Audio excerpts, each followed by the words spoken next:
खुदावंद मसीह यीशु में एक बार फिर से आप सभी मेरे मसीह भाई बहनों को सलाम। जय मसीह की प्रेज़ द लॉर्ड। प्रकाशित वाक्य अध्याय 2 कलीसिया थुआतिरा की इसकी स्टडी में आपका फिर से स्वागत है। अगर आपने पार्ट 1 नहीं देखा है तो प्लीज़ जरूर देखना, क्योंकि वो बहुत ही जरूरी है अगर आप इस पार्ट को समझना चाहते हैं तो। ऑलराइट, तो हम देख रहे हैं थुआतिरा की कलीसिया के बारे में, और हमने पिछले वीडियो में देखा था इज़बेल के बारे में, जिसकी शिक्षा को परमेश्वर के दासों ने, चुने हुओं ने भी मान लिया था, स्वीकार कर लिया था, और जिसके कारण वह गुमराह हो गए थे, वह मूर्तियों के पीछे चले गए थे और उन्होंने व्यभिचार करना शुरू कर दिया था, समझौता कर लिया था और दुनियावी चीज़ों के पीछे लग गए थे। बहुत कुछ था उसे सीखने के लिए और हमने सीखा भी। आज हम फिर इसी स्टडी को कंटिन्यू करेंगे और वचन से पढ़ेंगे। हमने वचन 18, 19 और 20 को देख लिया है और आज शुरू करने वाले हैं वचन 21 से। तो 21 में यहाँ पर लिखा कि मैंने उसको मन फिराने के लिए अवसर दिया, पर वह अपने व्यभिचार से मन फिराना नहीं चाहती। ऑलराइट, तो यहाँ पर एक बड़ी ही अद्भुत बात है, बहुत ही अद्भुत, कि प्रभु यीशु इज़बेल जैसी औरत को भी मुड़ने का, मन फिराने का, रिलेशनशिप को प्रभु यीशु के साथ सही करने का मौका दे रहे हैं। और ये प्रभु यीशु का इस कलीसिया के खिलाफ और इज़बेल के खिलाफ एक बहुत बड़ा इल्ज़ाम या एक्यूजेशन था कि उसने पश्चाताप करना नहीं चाहा। मतलब वो पूरी तरह से क्लियरली रिजेक्ट कर रही है पवित्र आत्मा के उस काम को जो उसके हृदय में हो रहा था, और उसने पवित्र आत्मा की आवाज़ को ठुकराते हुए, पवित्र आत्मा की आवाज़ को ना सुनते हुए इसे ना कहा, और अपने बुराई से, अपने कामों से, अपनी शिक्षा से उसने तौबा नहीं करी, अपने गुनाहों को नहीं छोड़ा। आज भी, जैसे मैंने पिछले वीडियो में भी मैसेज किया था या मैसेज दिया था कलीसिया के जो लीडर्स हैं, जो पास्टर्स हैं, उनके लिए, कि अगर आप भी अभी तक वचनों को सही तरीके से इंटरप्रेट नहीं कर रहे हैं, वचनों के अकॉर्डिंग प्रभु यीशु के दुल्हन को नहीं श्रृंगार रहे हैं, तो आपके लिए भी परमेश्वर का मैसेज है। अगर आपने पवित्र आत्मा की आवाज़ को सुना जो कि आपके साथ बात कर रहा था, और अगर आपने पश्चाताप किया तो बहुत अच्छी बात है, लेकिन अगर आप नहीं मुड़ते, पश्चाताप फिर भी नहीं करते, तो सेम आप इज़बेल की तरह ही कर रहे हो। आप पवित्र आत्मा की आवाज़ को नज़रअंदाज कर रहे हो। तो जब ये वचन में प्रभु यीशु कहते हैं कि मैंने उसे टाइम दिया, मैंने उसे अवसर दिया कि वो पश्चाताप करे, वो रिपेंट करें, तो यहाँ पर हमें प्रभु यीशु की दया, प्रभु यीशु का अनुग्रह, प्यार देखने को मिल रहा है, और साथ ही साथ उसकी जजमेंट भी देखने को मिल रही है कि अगर वो पश्चाताप नहीं करती है तो ये जो अनुग्रह का टाइम है, अनुग्रह का समय है, ये जो माफ़ी मांगने का, प्रभु यीशु के साथ अपने रिलेशन को सही करने का अवसर है, ये अनलिमिटेड नहीं है। हमें इस बात को समझना पड़ेगा, हमें समय की मर्यादा को समझना पड़ेगा कि ये कभी भी ख़त्म हो सकती है। ये जो टाइम लाइन हमें दी गई, ये जो अनुग्रह का वक्त है, ये अनलिमिटेड नहीं है। There is a time when God says, जैसे उसने कहा था जेनेसिस अध्याय 6 वचन 3 में, कि मेरा आत्मा सदा मनुष्यों के साथ स्ट्राइव नहीं करेगा। इसका मतलब ये है कि प्रभु यीशु जब हमें टाइम देते हैं पश्चाताप करने का, जब प्रभु यीशु हमें अवसर देते हैं कि हम उसकी तरफ मुड़ आएं, गुनाह को छोड़ दें, अपने रिलेशन को सही कर लें प्रभु के साथ है, तो इसे हमें एक बड़े अवसर की बात समझना चाहिए, और हमें इस अवसर का, इस टाइम का एडवांटेज लेना चाहिए कि कहीं ये वक्त, ये जो अवसर मिला है, कहीं ये हमारे हाथों से निकल ना जाए। और इज़बेल ने ये होने दिया। उसने प्रभु यीशु के दिए हुए टाइम को नज़रअंदाज किया, उसे नहीं माना, जिसके कारण प्रभु यीशु कहते हैं कि उसका न्याय होने वाला था, और सिर्फ उसका ही नहीं वरन उसके बच्चों का भी। उसके बच्चे कौन? जैसे पिछले वीडियो में मैंने बात करी, उसके बच्चे वो जो उसकी शिक्षा को मानते थे, जो उसकी शिक्षा को पूरी तरह से रिसीव करके उसे अपनी ज़िंदगी में अप्लाई कर रहे थे। ये बच्चे इस अपनी व्यभिचारन प्रीचर को, पास्टर को, नबिया को मम्मी कहते होंगे, जो कि आज भी ट्रेंड है। तो प्रभु यीशु कह रहे हैं कि मैं तेरे बच्चों को, जो तुझे अपनी माँ कहते हैं, जो तुझे परमेश्वर की दासी कहते हैं, जो तुझे नबिया कहते हैं, मैं उसके बच्चों को, वचन में लिखा कि मार डालूंगा। तो न्याय आने वाला था उन लोगों के ऊपर भी जो इसकी बातों को मान रहे थे, उन लोगों के ऊपर भी जो उसकी शिक्षा को मानकर उसके अकॉर्डिंग चल रहे थे, और इस औरत के ऊपर भी जो गलत शिक्षाएं फैला रही थी कलीसिया में। तो प्रभु यीशु इन लोगों का बड़ी कठोरता के साथ न्याय करने वाला था, बड़ी ही कठोरता के साथ है, क्योंकि पहली बात तो इन्होंने सच्चाई को जान लिया था, दूसरी बात इन्हें मन फिराने का मौका भी मिला कि इस सारी गंदगी को दूर कर दो, इस सारी बुराई से हाथ धो लो, पश्चाताप कर लो, लेकिन इन्होंने इसे भी नज़रअंदाज किया।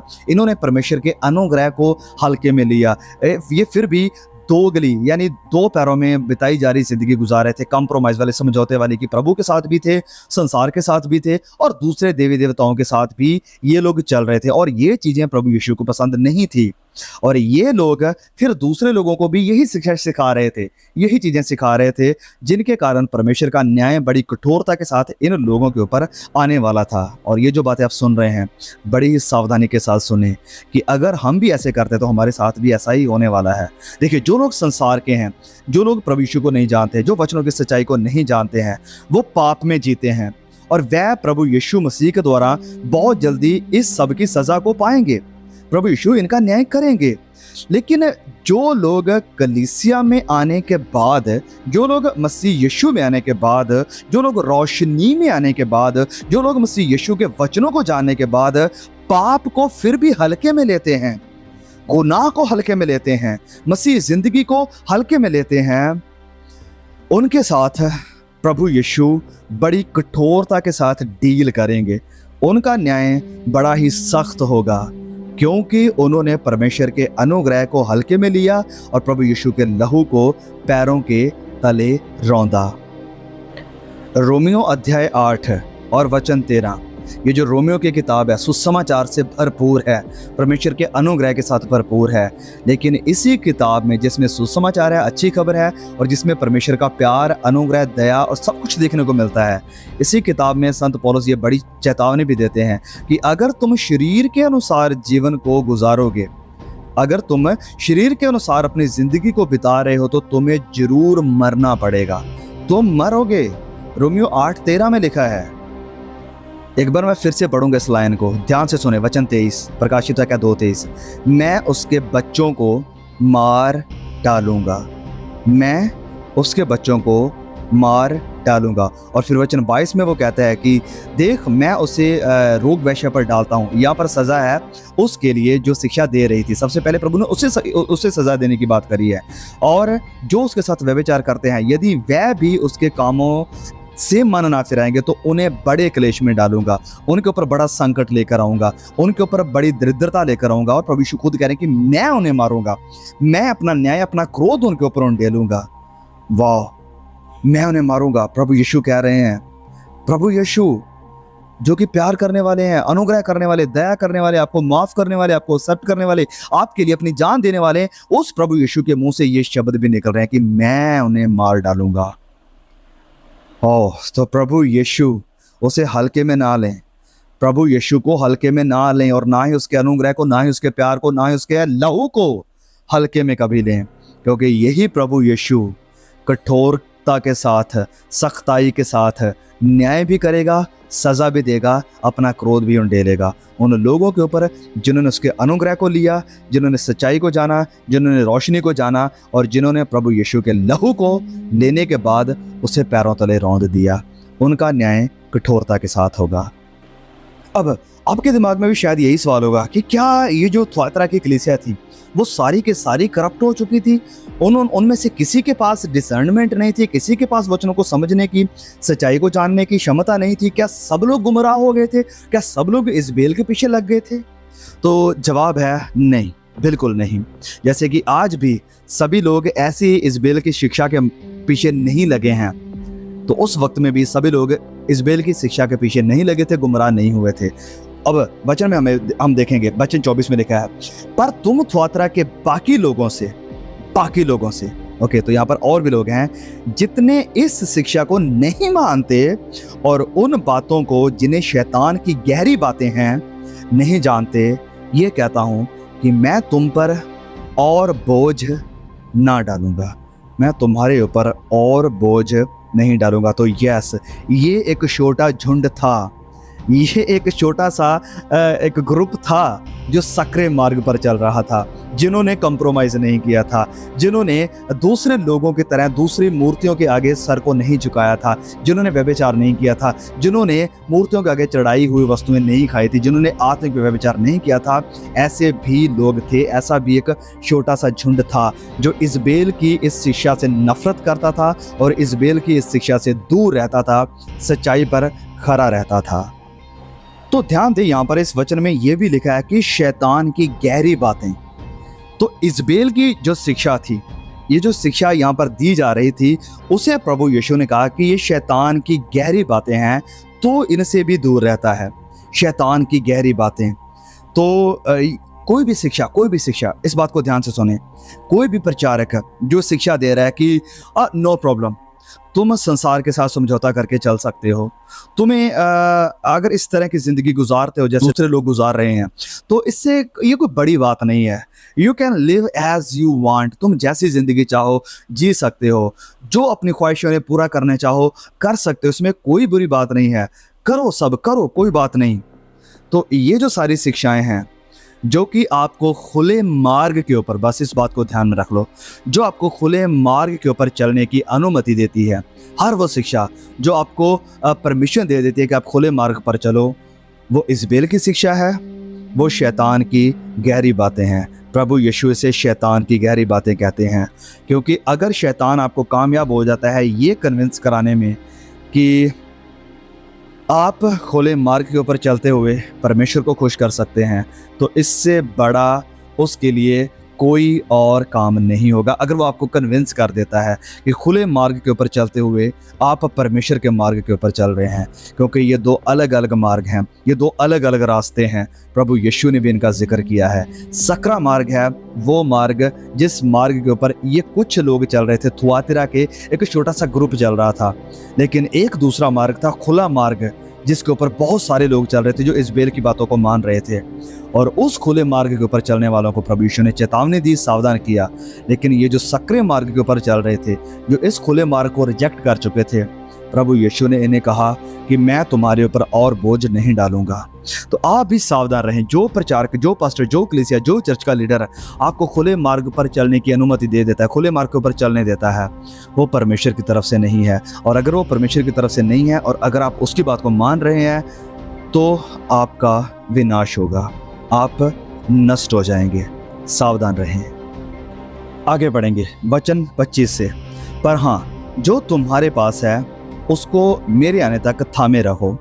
ये बात प्रभु यीशु कह रहे हैं उन छोटे से झुंड को जो कि इस इज़बेल के द्वारा गुमराह नहीं हुए थे। प्रभु यीशु ने कह रहे हैं कि जो तुम्हारे पास है उन्हें थामे रहो।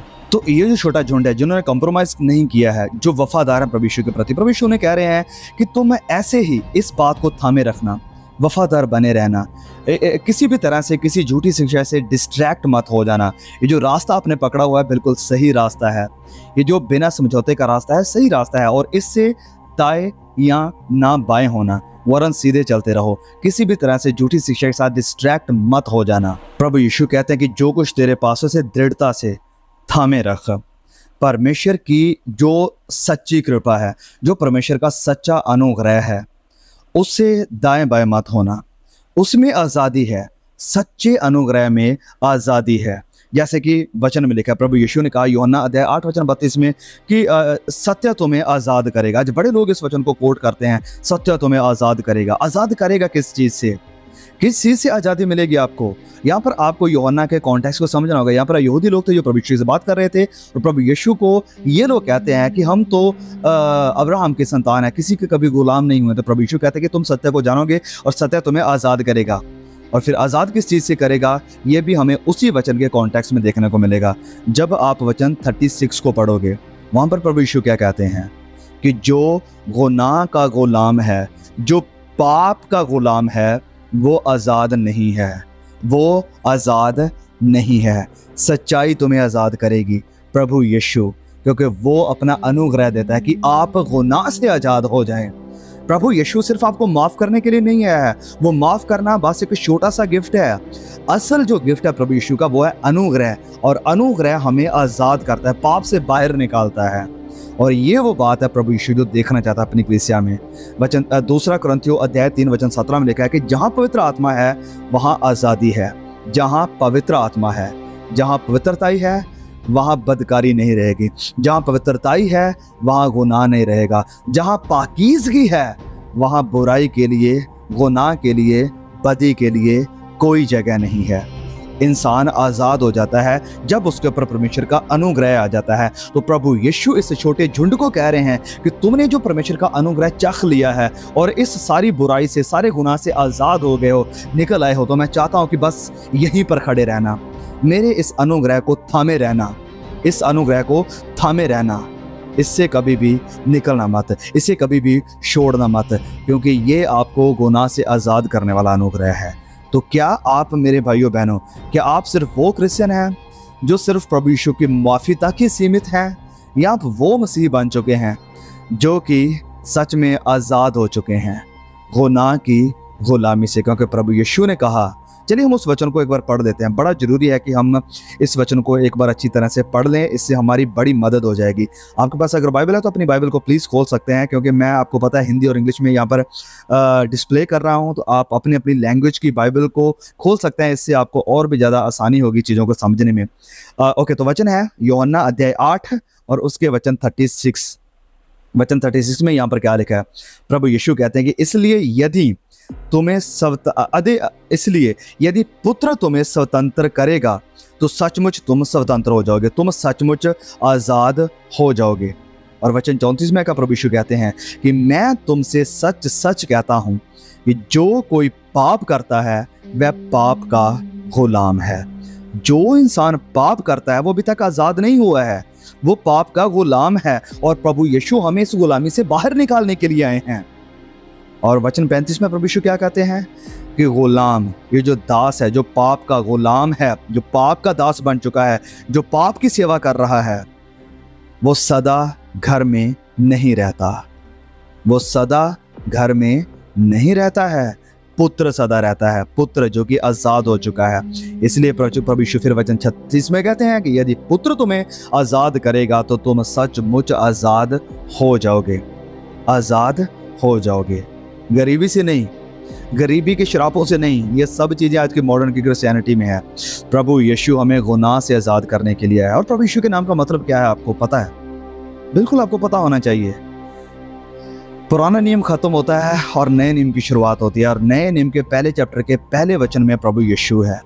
प्रभु यीशु का सुसमाचार, प्रभु यीशु की इंजील।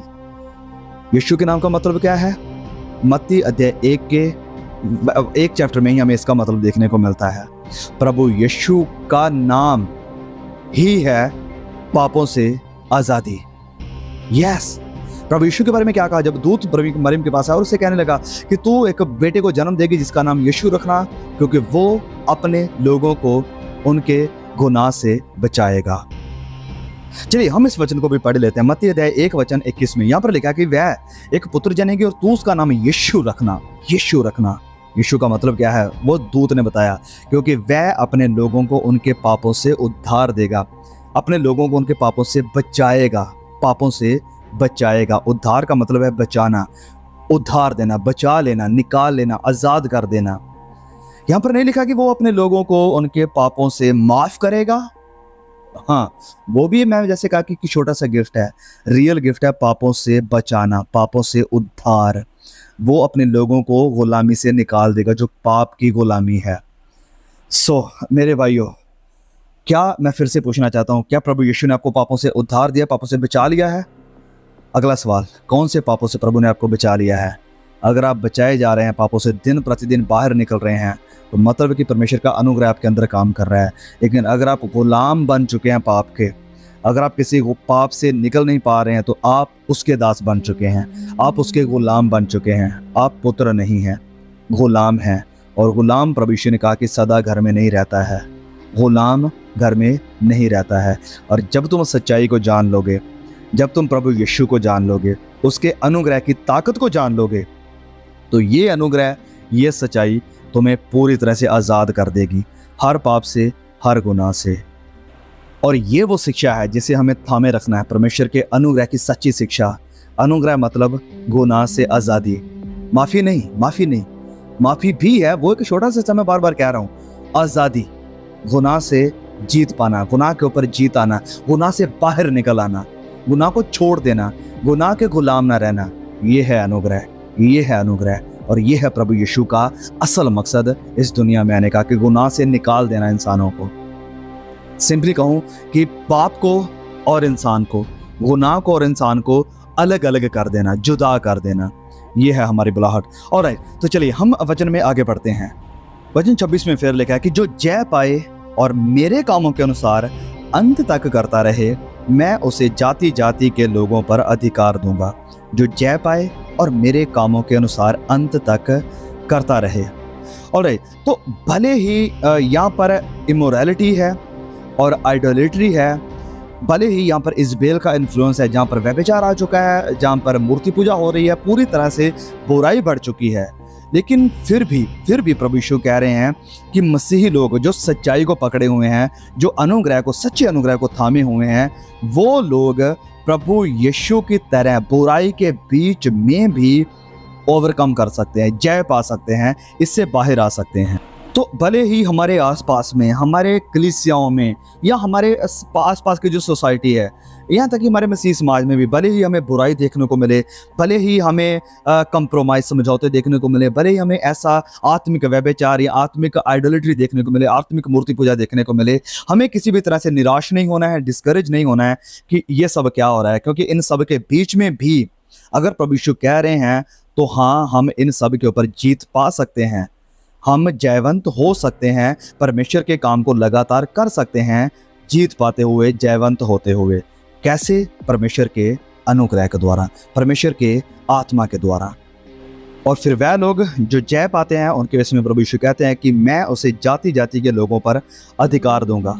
अब ये जो शब्द है अधिकार, इंग्लिश में रूल, इसका ये जो यूनानी मतलब है, यूनानी में इसका मतलब है चरवाहा, एक चरवाहे का काम करना है, चराना, to shepherd the people. Greek में वर्ड है पोइमाने, तो इसका लिटरली मतलब है टू शेपर्ड, की मतलब चराना, चरवाही करना।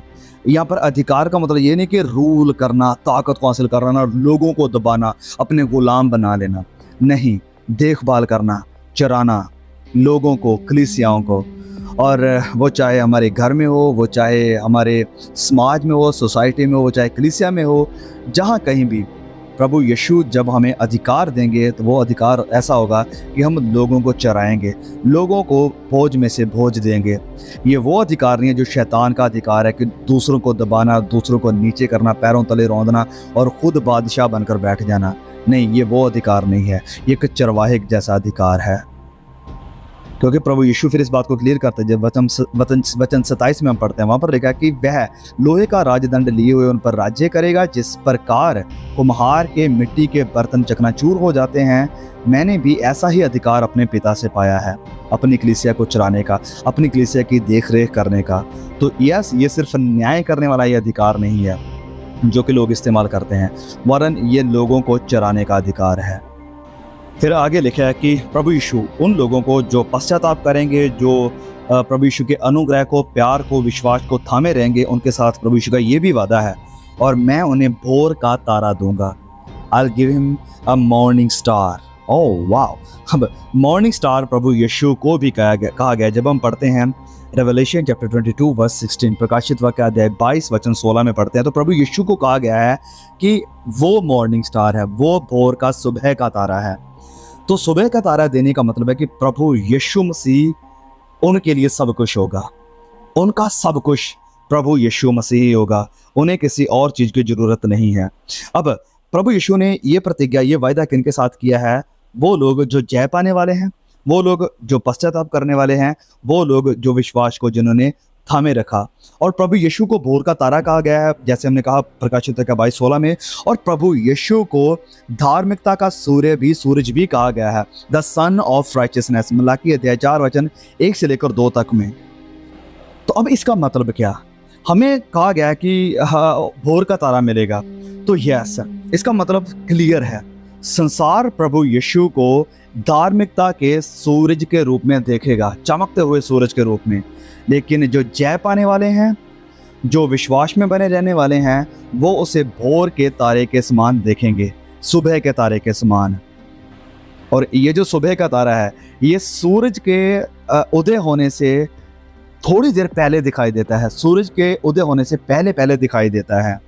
और इस दुनिया के अंतिम पलों में, जब महाक्लेश का अंत होने वाला होगा, जबकि संसार अंधकार में, बुराई में, गुनाह में, एंटी क्राइस्ट के रूल में पूरी तरह से डूबा होगा, बुराई को वो मतलब पी रहा होगा पानी की तरह, उस वक्त तुरी फूंकी जाएगी और खुद प्रभु यीशु एक ऊंचे स्वर के साथ स्वर्ग से दिखाई देंगे और उतरेंगे, और सभी पीढ़ियों के लोग जो जयवंत लोग हैं प्रभु यीशु के पास आकाश में पहुंचाए जाएंगे, उसे देखेंगे, उसे मिलेंगे, और हम जाकर उसे देखेंगे, हम उसे देखेंगे भोर के सुबह के तारे के रूप में, और फिर हम उसके साथ नीचे पृथ्वी पर आएंगे।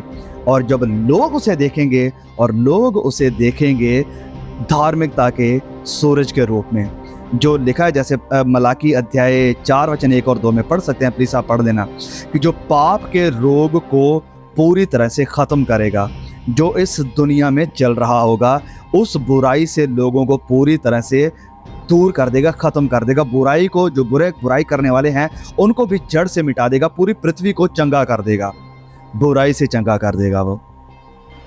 और फिर आगे वचन में आखिर में वही जो फाइनल एग्जोर्टेशन प्रभु यीशु का सभी कलीसियों को देखने को मिलता है कि जिसके कान हो वह सुन ले कि आत्मा कलीसियों से क्या कहता है। अगर आप सुन सकते हैं, अगर आप समझ सकते हैं, अगर आपके पास सुनने के कान हैं, सच्चाई को सुनने के कान हैं, तो सुन लो कि आज कलीसियाओं को प्रभु यीशु का आत्मा क्या सिखाने की कोशिश कर रहा है।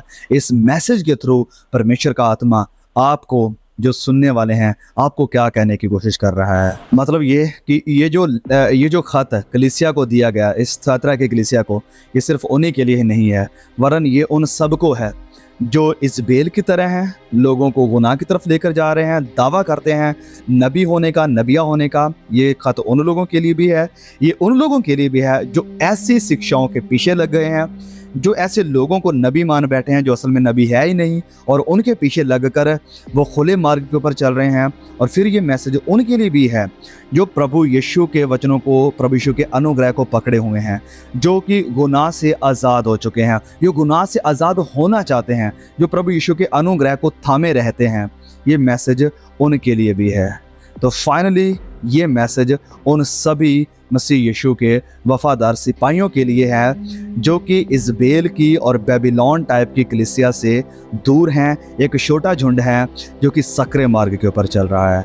प्रभु यीशु आपको बहुत ब्लेस करे, और इस वीडियो को प्लीज़ ज़रूर शेयर करें और चैनल को सब्सक्राइब करें और भी लोगों तक पहुंचाएं। God bless you, see you again.